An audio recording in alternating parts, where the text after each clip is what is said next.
Barcha o'zbek fuqarolari diqqatiga. Tezkor xabar. Ushbu xabarni barcha mashinasi bor do'stlaringizga yetkazib qo'ying. O'zbekistonda benzin va gaz narxlari oshdi.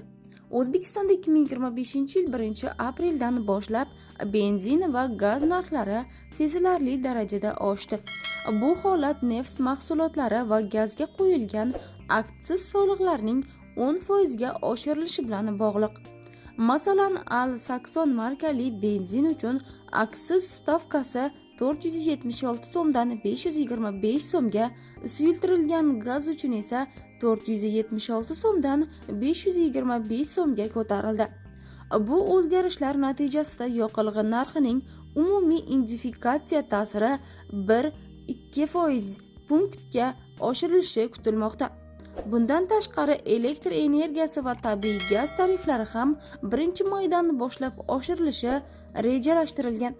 1-apreldan tabiiy gazning bazaviy me'yori 500 kub metrdan 100 kub metrga tushirildi.